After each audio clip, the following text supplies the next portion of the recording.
Gilda was the fairy dust, and Garrett is looking for his identity. Chevy is an ego that needs to be humbled. Aykroyd is this genius that's like filtering a fire hose through a straw. Each one had like one thing to focus on. That was their journey. There's something deliciously meta about casting a movie about casting. About watching actors play actors who are themselves being cast in what would become one of TV's most prestigious casting opportunities.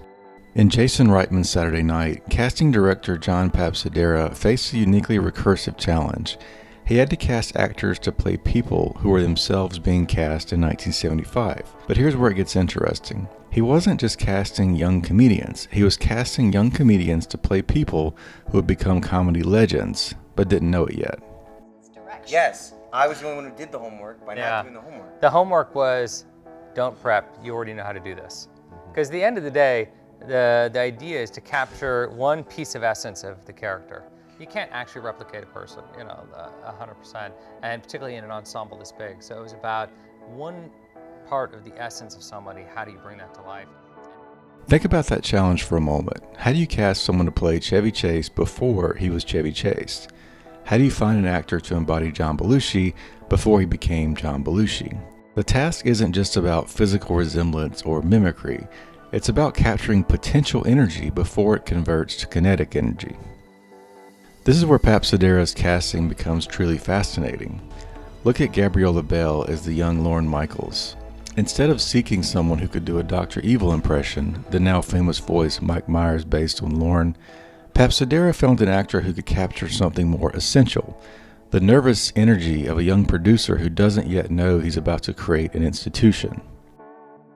This is where Papsidera's experience becomes crucial. The man who helped assemble the ensembles of the Dark Knight trilogy and Inception, who found the perfect balance of youth and gravitas in Juno, who populated the stark future worlds of Dune, he understands that casting isn't just about matching faces to parts. When he cast Heath Ledger as the Joker, he wasn't seeing the rom-com heartthrob we had all seen on screen before. He was seeing the chaos agent underneath. When he populated Christopher Nolan's Dreams Within Dreams, he wasn't just filling roles. He was building a psychological ecosystem where every actor had to exist in multiple realities simultaneously. That's exactly the kind of layered thinking required for Saturday Night. Watch Dylan O'Brien as Dan Aykroyd. The choice seems counterintuitive at first. The Teen Wolf star doesn't immediately evoke the Blues Brothers creator, but that's the point. Papsidera wasn't casting the Aykroyd of legend. He was casting the hungry young comedian who still had everything to prove. What makes this casting job particularly remarkable is its layered irony. These actors aren't just playing historical figures, they're playing performers who are themselves trying to figure out who they were supposed to be. Watch Nicholas Braun from Succession doing double duty as both Jim Henson and Andy Kaufman, two vastly different performers who represent opposite ends of the comedy spectrum. This double casting isn't just a practical choice, though it echoes the economic necessity that drove actors to play multiple roles in early films and theater. It's a thematic resonance with a variety show tradition itself, where performers were expected to transform completely from sketch to sketch. When Braun shifts from playing Henson, the methodical puppeteer who approached comedy as craft, to Kaufman, the anarchist performance artist who blurred the line between comedy and reality, he's not just saving the production budget, he's embodying the very essence of what SNL would become, a showcase for performers who could disappear into multiple roles within a single night.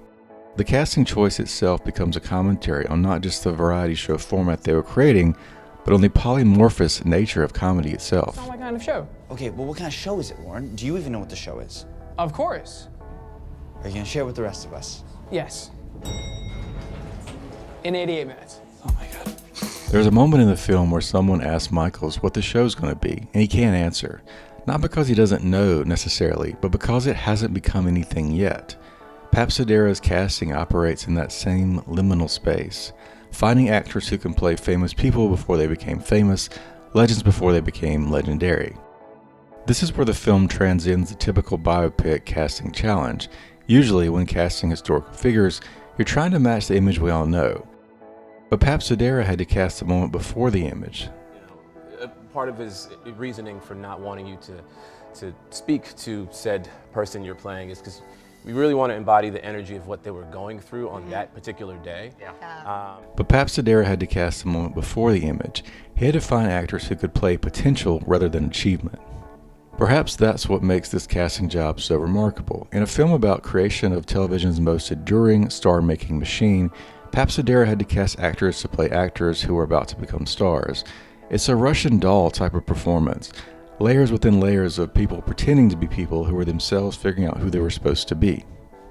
This brings us to a larger truth about filmmaking that we really discuss. Casting might be cinema's most invisible art.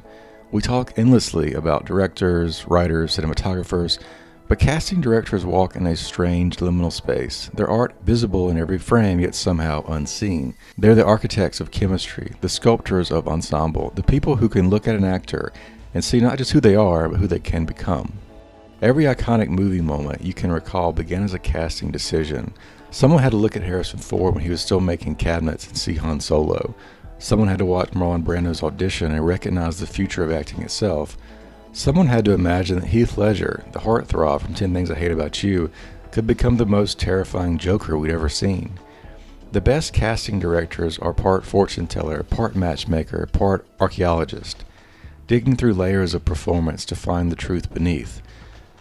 They have to see both what is and what could be, to look at a young actor and recognize not just talent but potential, not just skill but possibility. In Saturday Night, Papsidera's work offers us a rare glimpse into this usually invisible art. By casting actors to embody legends before they were legendary, he makes visible the mysterious process of becoming. And in that space between present and potential, we glimpse something profound about transformation, how every icon begins as an actor, and every actor begins as someone pretending to be more than they are.